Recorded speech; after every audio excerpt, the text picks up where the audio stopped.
An outreach campaign to create safer campuses was launched by the Department of Higher Education alongside the Commission for Gender Equality. This comes amid reports of landlords sexually exploiting students around the issue of accommodation. In a report, the Commission found that female students were at risk of gender-based violence. SABC News senior reporter Hasina Gori is at the launch in Sandton for us. A very good afternoon to you, Hasina. Just give us a sense of what the issues are when we talk about sexual situations. Are we talking about landlords offering accommodation for sex? What are we talking about?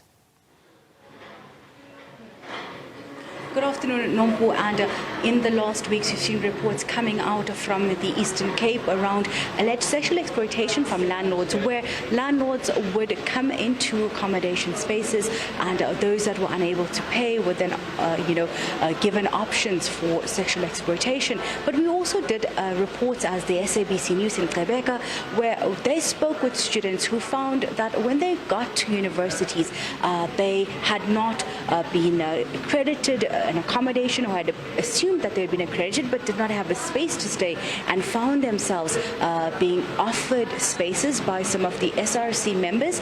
And one female that was spoken to by the SABC described how she was a victim of rape following one of these incidences.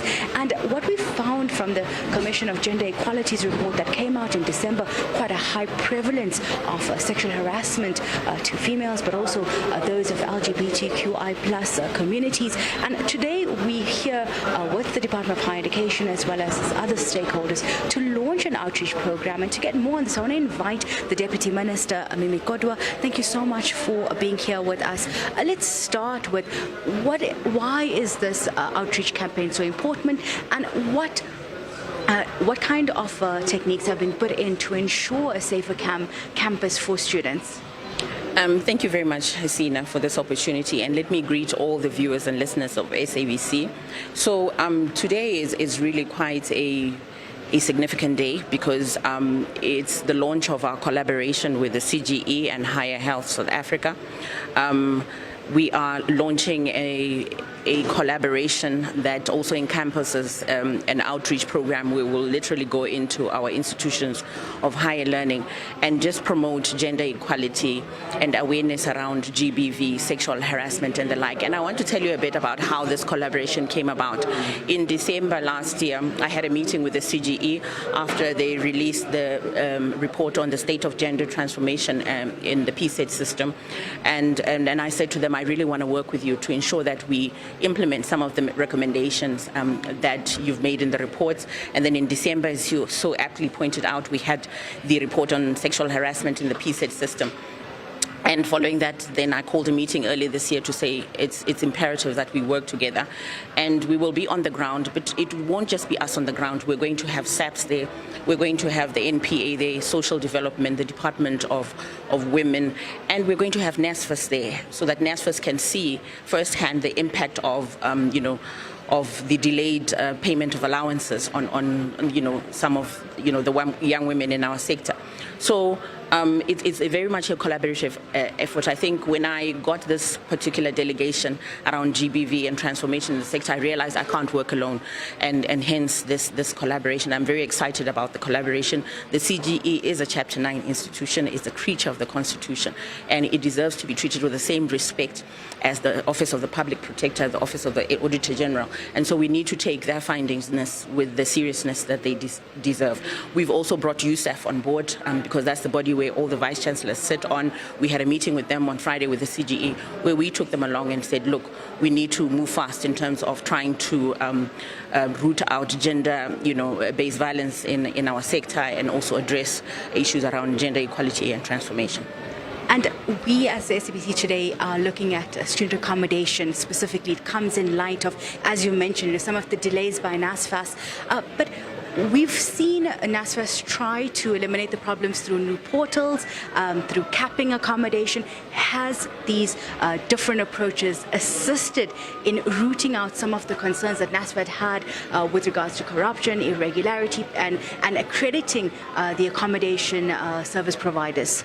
So I think NSFAS has a new board now. I'm encouraged by that. The minister has been at pains, during her media interactions to point out that NSFAS has a new board. And what I've done is, I don't know if you know this, but I have been charged with overseeing the readiness of the Western Cape, institutions of higher learning in the Western Cape. And when I've had those meetings, NSFAS has been there to be able to address, specific problems, because sometimes you find that the problems are very unique to a particular institution and the like. And the response from NSFAS has been very encouraging. They've been forthright, very accommodating in terms of hearing what institutions have to say. But there have been issues, and we are trying to address them as a department, because NSFAS is our entity as a department.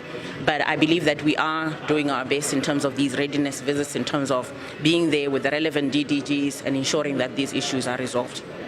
And that brings us right to the issue around the Western Cape, where protests broke out in some universities. Alongside issues of student funding and housing, you met with some of the vice chancellors and other stakeholders. Do you feel that it's been a fruitful engagement and that it's reached the right ears? Yes, the engagements have been very fruitful. I've been to CPUT twice. I've had engagements with the Vice Chancellor of UCT. We've been in constant, contact ever since the beginning of the academic year. So I've been very much au fait with what's been going on.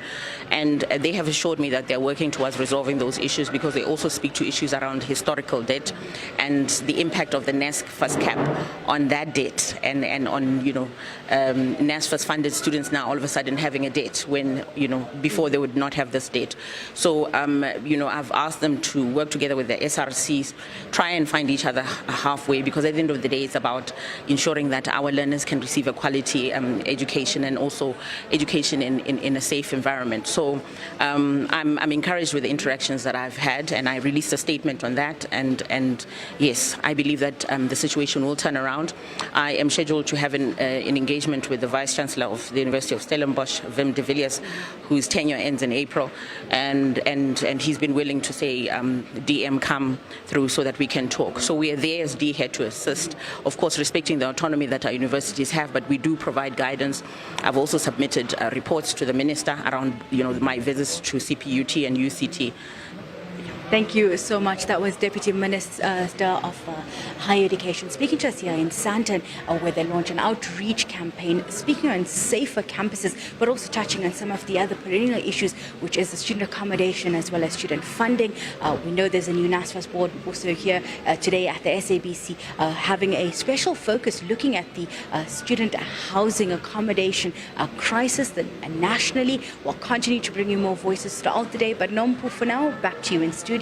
Thanks very much, my colleague there, Hasina Gori.